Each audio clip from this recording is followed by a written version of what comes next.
Get ready to dive into the comic book realm where heroes rise and villains take the helm. We're here to dissect the stories and the art.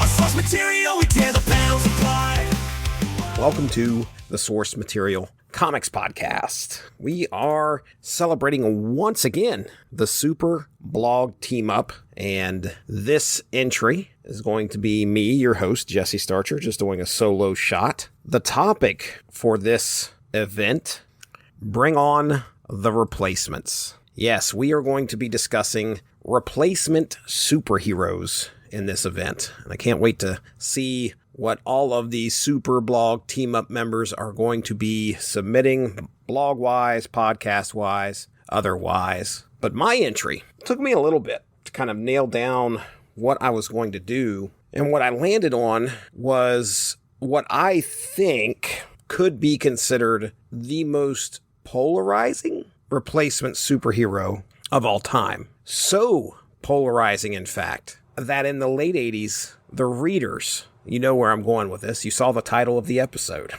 the readers voted to kill this replacement hero. Yes, I am talking about Jason Todd, the second version of Robin. Let me just preface this by saying, if you are a well-read comic book aficionado, then a lot of what I'm going to go through today is probably something that you already know. But if you have someone that you know that maybe would enjoy listening to this bit of history, then feel free to share this podcast with them. The more eyes on the Superblog Team Up, the better. But let me start personally and talk about what a death in the family meant to me. So this occurs in 1988. I was not a big consumer of comics at 10 years old. I was buying a few here and there, but I was a Marvel zombie. Wasn't buying much Batman. We're just about to hit 89, where Michael Keaton's Batman hits the theaters, and things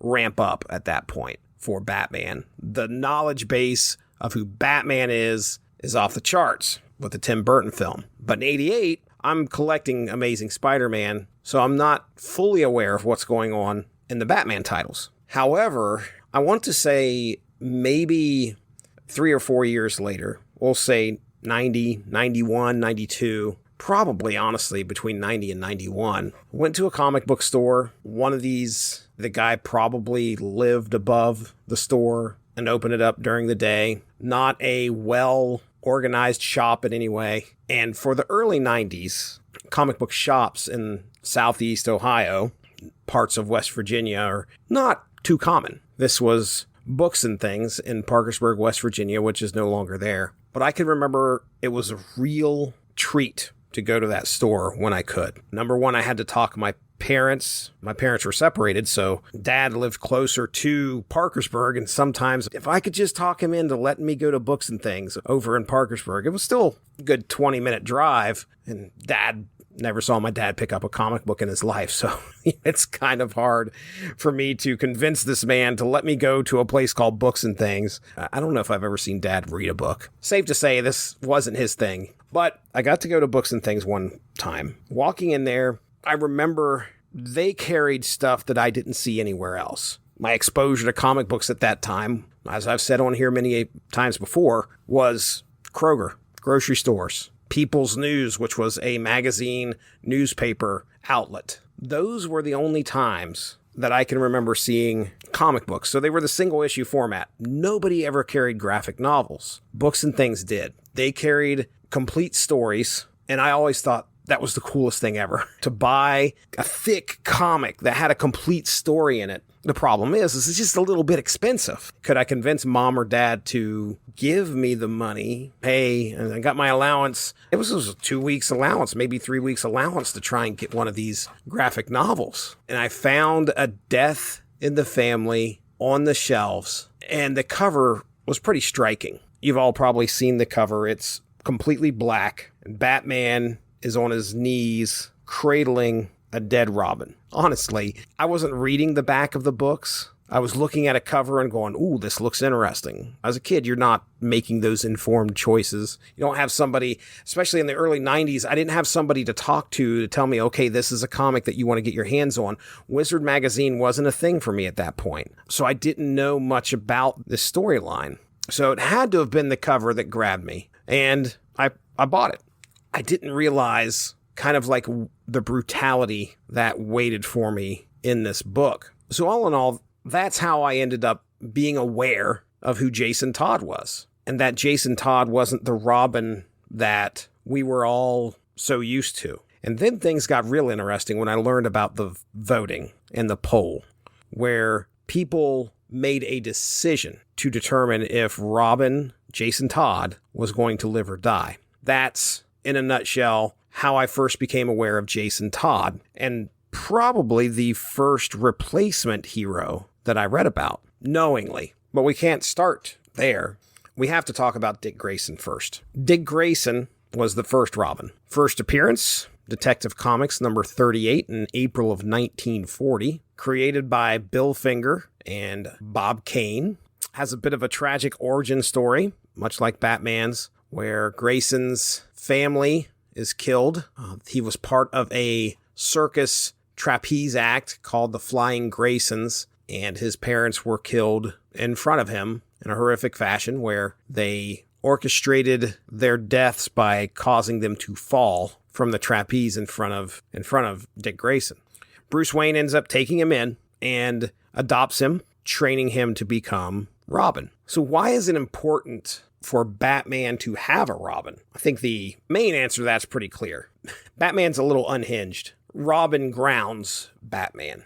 He also humanizes him. Batman's often portrayed as a dark and brooding crime fighter. He's consumed by his war on crime, and Robin serves as this counterbalance to Batman, bringing a sense of humanity and warmth to the character.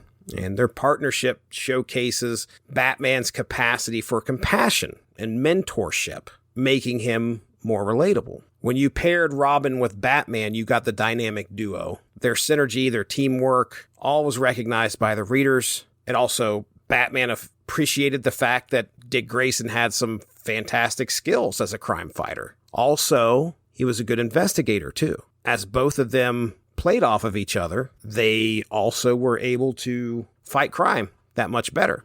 There's some pretty cynical takes out there about how Batman needs a target. Batman's in the shadows, kind of hiding out, while Dick Grayson is in this bright, colorful outfit, drawing the eyes of the criminals away from Batman so Batman can make his move. The audience also identified with Dick Grayson as Robin. Robin appealed to young readers. This is every young child's kind of fantasy to become someone that can help a superhero, thereby becoming a superhero in and of themselves. That also allows our storytellers to kind of use Robin as a audience surrogate to ask Batman questions, kind of talk the story out between the two. Because if you didn't have that, you'd have Batman talking to himself a lot. Or we'd be getting a lot of inner monologue. So absolutely, Robin's there to help facilitate commentary. The other thing, and I think this is important to remember, he helps provide a moral compass for Batman. It reinforces Batman's moral code, sense of responsibility to not severely hurt the criminal in front of a young kid. One would argue that, well, hey man, how about you just don't have the young kid in a situation like that in the first place? But that would defeat the purpose of writing a good story. But it's a good way to also get the reader to understand the concepts of like courage, justice, compassion. Robin as a child is someone that Bruce wants to guide, wants to help. So Dick Grayson, being the first Robin, set all of those things into motion. As the original Robin, Dick Grayson set the standard for all future sidekicks and teenage superheroes in comics. His introduction as Batman's young ward in 1940 paves the way for the creation of sidekick characters all over the place. In the comics, most characters can stay perpetually the same age. But as time goes on, for a character that was created in the 40s, by 1960, people are probably like, okay, hasn't this kid grown up yet? 20 years have passed since he showed up. So when we finally hit the 80s, Dick Grayson, who had already helped form the Teen Titans, decides to finally grow into a superhero all his own and no longer be a sidekick. So speaking of the Teen Titans, yes, he was a founding member. He inspired a new generation of teenage superheroes and contributed to the expansion of the DC universe at that point. Transitioning into 1984, about the midpoint of 1984, in Tales of the Teen Titans number 44, Dick Grayson finally decides to become Nightwing and moves on from being Batman's sidekick at that time. And now we have a fresh spot open for a replacement hero. Before we get into the replacement, you got to kind of ask yourself, like, why do people like Dick Grayson as Robin? I covered a lot of reasons there. Number one, he's a relatable character. Dick Grayson's portrayal as Robin often emphasized his ability to be reliable. As an orphan who experienced tragedy at a young age, Grayson's journey from circus performer to crime-fighting partner of Batman resonates with readers who appreciate his resilience, his determination, and his relatable struggles. Grayson had a dynamic personality as well, often depicted as upbeat, optimistic, charming, clearly the light to Batman's dark. But you also could identify with his drive to mature, his drive to become a superhero, his drive to help his friend Batman out. And as Dick was the leader of the Teen Titans, and you could see him in all of the great qualities that he had, he was written to be a very likable character. So when you have a character like that that doesn't have very many flaws, one that resonated with readers for decades, how do you fill the shoes? It's not going to be easy. Enter Jason Todd. Jason first appeared in Batman number 357 in March of 1983, created by Jerry Conway and Don Newton. Initially, Jason seemed to be a carbon copy of Dick Grayson. But in 1985, something happened, something big, and that was Crisis on Infinite Earths. And that opened up an opportunity to take the chance to revamp Jason a little bit, maybe make him a little edgier and definitely different from his predecessor, since fans were having a problem getting behind this replacement superhero. Born to Catherine and Willis Todd, Jason's parents were involved in some criminal activities, his mother being a drug addict who died of an overdose, his father working as muscle for Two-Face before disappearing under suspicious circumstances. Jason then grows up in the East End of Gotham City in the infamous crime alley. So at a young age, Jason ends up, of course, involved in a life of crime and makes a decision one day to, I assume, make the Christmas song a reality as the Batmobile lost its wheel to Jason Todd. Well, he is attempting to make it a reality anyway. Batman finds him as Jason is attempting to steal the tires off the Batmobile. So this is his first encounter with Batman. Bruce is impressed with the kid's resourcefulness and begins to believe this kid has some potential. So Bruce makes a decision to intervene, much like he did with Dick Grayson, and he adopts him. Bruce takes Jason under his wing, puts him in a school for troubled youths, trying to steer him away from a life of crime. There is a point where Jason assists Batman in apprehending a gang of thieves. Jason is not as athletic, I guess you would say, as Dick Grayson was, but he was able to use his rage, his determination, and focus it, and that caught Batman's eye. Batman is training him. He undergoes 6 months of rigorous training under Batman's guidance. Batman notes that while Jason may not possess Grayson's innate abilities, he can compensate with determination and discipline. So he finally gets the go-ahead, and Batman bestows upon him the Robin costume. A replacement has now been made. Jason Todd is now Robin. His stint as Robin, let's just say it's not going so smoothly for Batman. And it's kind of interesting when you think about the boy wonder, Dick Grayson, coming about in the 40s, the way he was written. Like I said, he was a very model character, everything that a father would want a son to be.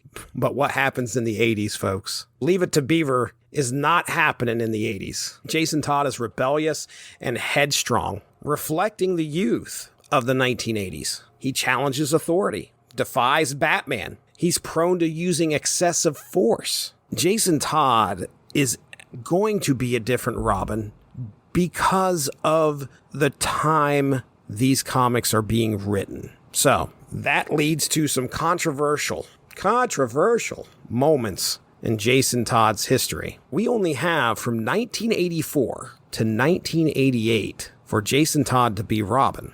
What's going to happen in those 4 years? One of the biggest things that happens is in Batman number 424. In Batman number 424, Jason Todd comes face to face with Felipe Garzonas, a serial rapist who has evaded prosecution due to his father's diplomatic immunity. The Garzonas' crimes deeply affect Jason, particularly when one of the victims, a girl named Gloria, hangs herself out of fear of further abuse from Garzonas. And I read those panels last night, and it's pretty harrowing when Batman and Robin bust into Gloria's apartment and she has hung herself because of the trauma. It's scary and real. So, yeah, one thing we can say about Jason Todd as Robin, yeah, he's reflecting the culture.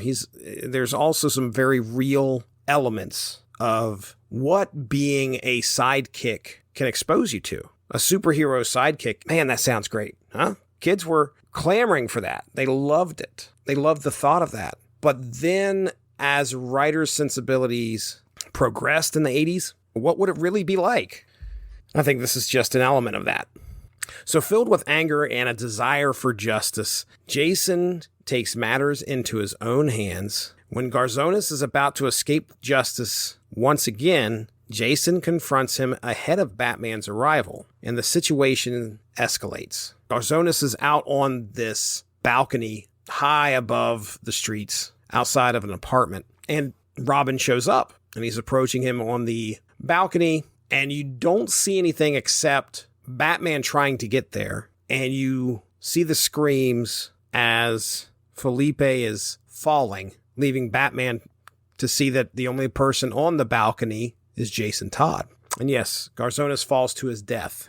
Doesn't exactly spell out that he did it, but the ambiguity of Garzonas' death raises questions about Jason's willingness to use lethal force in his pursuit of justice. While Jason maintains that Garzonas fell accidentally, the circumstances suggest otherwise, leaving the readers and Batman to ponder whether Jason crossed a moral line in his actions. So this is a seed that's being planted in Batman number 424. And as we get only 5 more issues, and we are going to be at the end of a death in the family. But as you can see, this character of Jason Todd is struggling with anger, morality, the blurred lines between right and wrong. It's a very real character. And of course, Batman is worried that Jason is going to go down a path that will lead to Batman versus Jason Todd at some point in the future. But Batman has this hope. He has this yearning that what he can do is he can try to redeem this kid, and it's not looking good. If he can just turn it around, Jason will be fine. He can be a great force for good. So if you're going to compare Jason Todd and Dick Grayson, here are some of the things that we can easily point out. Let's compare and contrast a little bit here. Background. All right. Dick Grayson comes from an acrobatic circus family. Parents tragically killed in a circus accident, leading to Batman bringing him on as Robin. Jason comes from a very troubled background in the East End of Gotham City, grows up in the mean streets, eventually gets caught stealing the tires off the Batmobile. Batman takes him in to train him as the second Robin. I think we all know the differences in personality between Dick and Jason here. Dick is typically depicted as a confident, charismatic, and optimistic gentleman, known for his acrobatic skills, quick wit, natural leadership. He also becomes a pretty darn good detective. He learns. And as I mentioned before, he's the light to Batman's dark. Jason, on the other hand, rebellious, impulsive, prone to anger, does not trust or respect authority sometimes. And Batman is constantly trying to bring him into the light. Not a good dynamic duo. Dick had a deep bond with Batman, viewed him as a father figure, a mentor.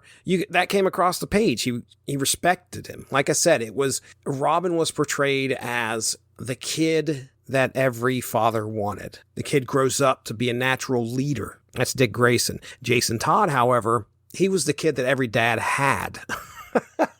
I say every dad, but you know what I mean. Dick Grayson was the kid we all wanted, while Jason Todd was the kid we all had. He was the one that constantly butted heads with you. If you're a father, your child can be stubborn. And sometimes that stubbornness is just born out of straight spite. Like the kid doesn't want to listen to you no matter how right you are. That's Jason Todd. And Batman tries. So that's as an aspect of their relationship, Batman, the ever-loving father, is trying his hardest. With enough hard work and determination, I can turn this kid around. It's a tough thing to do. It's a tough thing to be a parent sometimes and watch your child make bad decisions. And you explain to them what they did wrong, and then you watch them do it again. That's tragic. And we ain't even got to the real tragic part of this yet. Our next discussion point here, we're going to talk about a death in the family. At least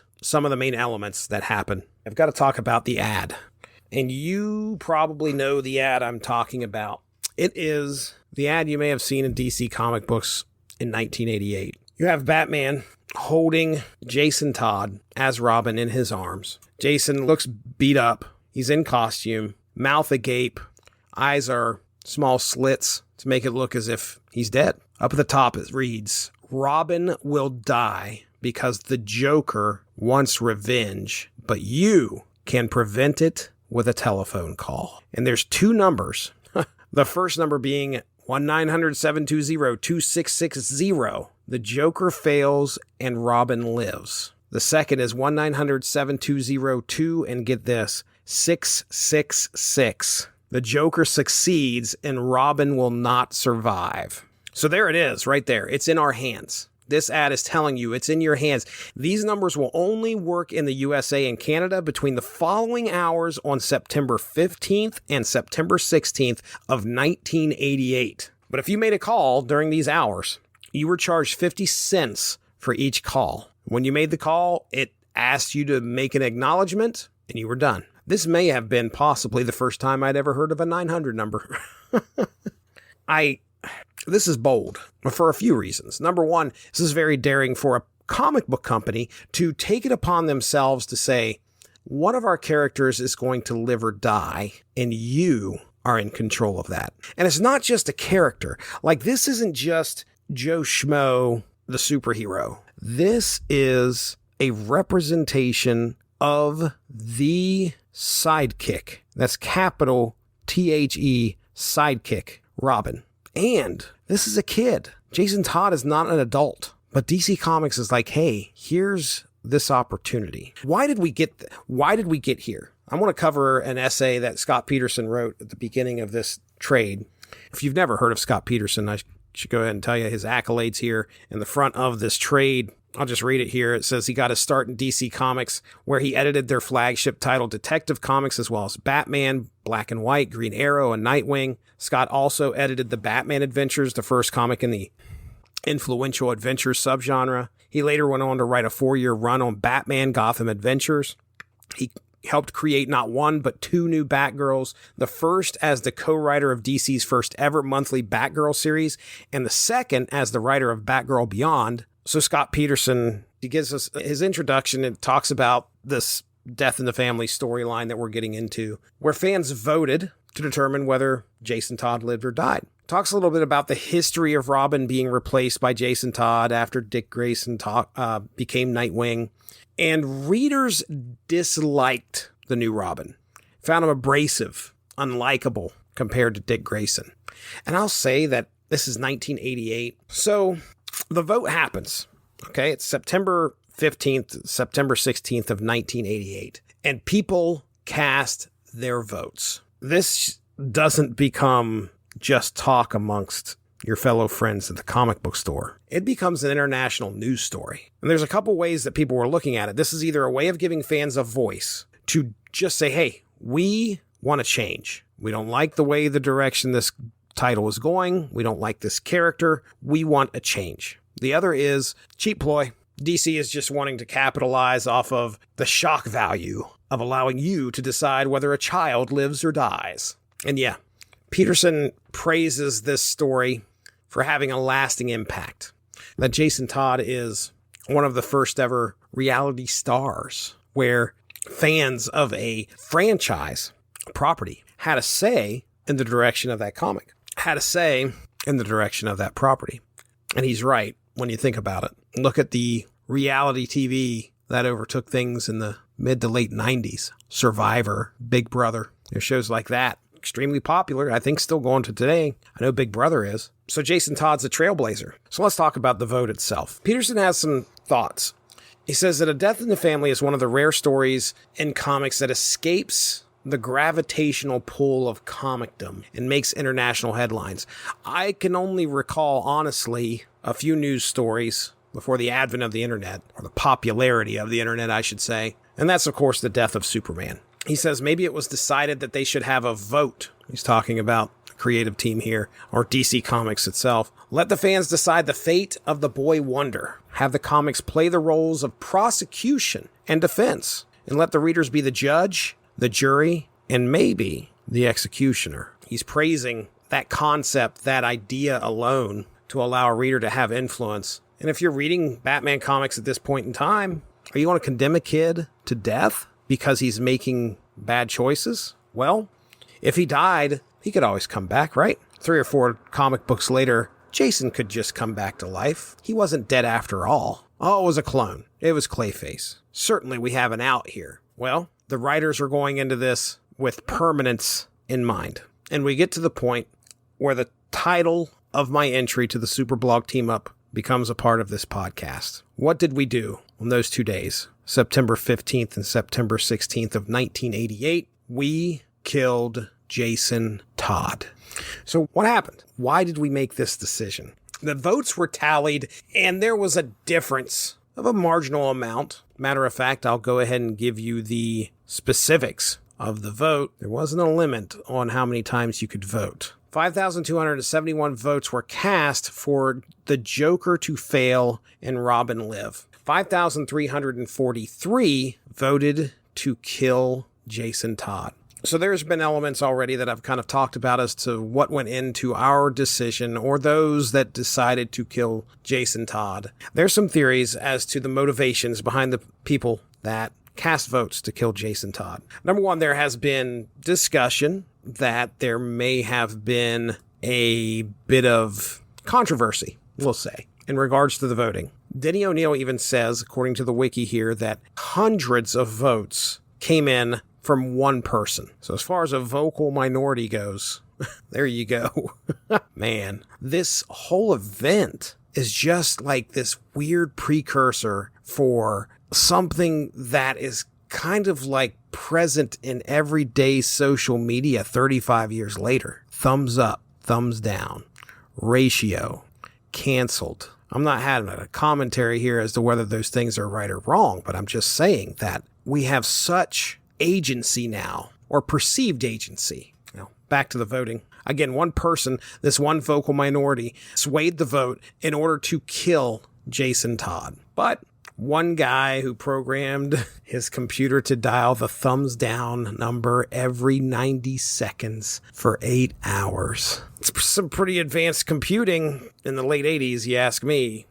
But he says it was a lawyer using a Macintosh and lived in California. And when they decided to make A Death in the Family a permanent end for Jason Todd, boy, did they hear about it.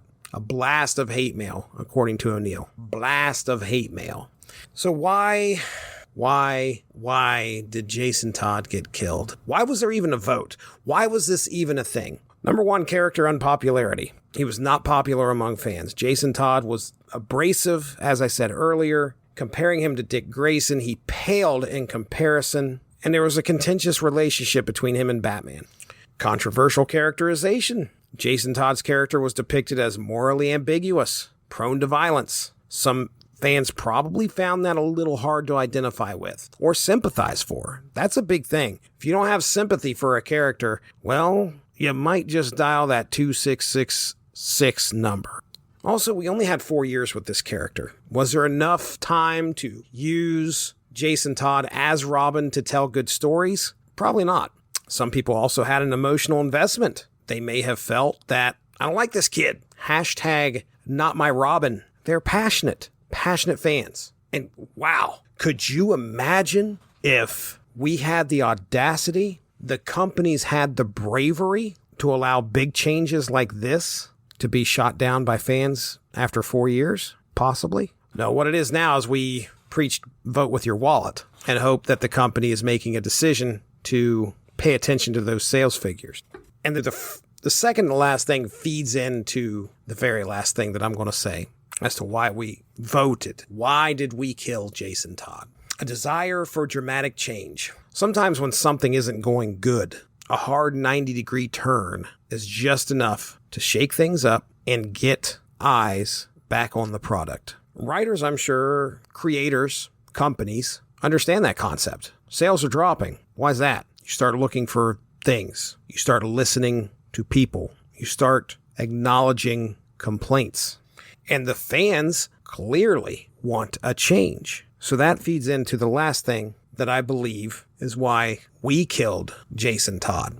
And that is solely because we had the power to do so. We, as a fan base, Denny O'Neil may have heard the rumors. Was it confirmed? But there were more than 100 votes cast by other people to kill off Jason Todd. And it may not have been because they didn't like the character that much. A little bit. Kind of grated on me a little bit. But I have the opportunity to say something and direct how this comic book company is going to be writing stories possibly for years to come. I don't know if readers knew that DC was going to be like, you chose this. This kid is dead. And they will keep him dead for years. He's not coming back for quite a while. He eventually does, but this is well after the death and return of Superman. This is not a dream. This is not an imaginary story. This isn't something where Bruce Wayne wakes up in a cold sweat running down to find Jason Todd training in the training room after this horrible nightmare of finding him battered and beaten by a crowbar at the hands of the Joker. Folks, if you have a chance to read A Death in the Family, which I sure hope you did before you listen to this podcast, the title of the podcast is a spoiler in and of itself if you have not read it. But this isn't just Jason Todd dies in an explosion off panel. We are treated to a visceral bludgeoning. And I'll tell you right now, when I was reading this story as a kid, 12, 13 years old, it resonated with me. And it's very possible that Jim Starlin and Aparo here shaped what I knew comics could do as far as the violence into what I became a fan of in the 90s, what many became a fan of in the 90s. This story, A Death in the Family, was easily a stepping stone or a cornerstone even of that dark, say it with me, grim and gritty comic book stories that Alan Moore so apologized for when the 90s rolled around. For fans to have that power, that vote, to take out a replacement character. It had to be talked about here on the Source Material Comics podcast and as a part of this Super Blog Team-Up event, Replacement Heroes. Whew. So there you go. We killed Jason Todd. I don't know. There's a lot to be said about the series that I haven't said already. For sure, if you haven't had a chance, go read it again. Just look at what happens on the pages and think to yourself, took a lot of guts for DC to do this. And we get treated to the only other vote that I can remember in a comic book history, really, after this is Marvel versus DC, where you get to write in and vote. I don't recall. I'm sure there's probably other ones, but this was something else, man. All right, we're going to wrap things up here. I want to thank you for listening. I want to, again, extend my appreciation for being a part of the Super Blog Team-Up in this event. Stay tuned as we go through plugs. I want to point you towards the rest of the contributions that are going to be happening with the Super Blog Team-Up, so do not miss those. And I want to keep my plugs short. Again, my name's Jesse. This is the Source Material Comics podcast on the Source Material Comics feed from W2Mnet.com, and we appreciate them as well. for hosting our podcast. Check out this show where we talk about comics from any era. And then we also have, speaking of 90s comics, the Unspoken Issues podcast, solely focused on 90s comics in affiliation with the unspokendecade.com. All right, I want to turn you loose again. Thank you very much for listening. We'll talk to you soon. Have a good one. Bye-bye. All right, wanted to tell you about the rest of the contributors to the Super Blog Team Up. That's right, this went live March 27th, 2024, and the topic is Replacement Heroes. Superhero Satellite, Charlton Hero, going to be doing a blog, I believe, on the reign of the Supermen. Our good buddy Evan Bevins will use *51, his blog there, to discuss different heroes. Same name. Get off my lawn. The Telltale Mind will be talking about Nick Fury Jr. That's right. Then Dave's Comics Heroes blog will be putting the Blue Beetle Origins of Ted Kord, the secret origins of Ted Kord, on display. Then we have Between the Pages blog. I Am Groot is the planned blog to help further along the Super Blog Team Up. Newsprint Commando looks to be doing a discussion on Monolith of the Elementals. And there may be some others out there that haven't had a chance to finalize their topics at the time I was reading this. So really all you need to do is go to Twitter/X and type in hashtag SBTU. Look for any recent posts and you should be able to find everybody who is contributing to Replacement Heroes for this event. And share. I'll be sharing everybody's contributions. So just find me at SourceMattCast on X. And here's my proper outro. Thanks for joining us. All of this would not be possible without W2Mnet.com, so make sure to seek them out for more podcasts. If you enjoyed what you heard today, please feel free to share, and we look forward to entertaining you again soon.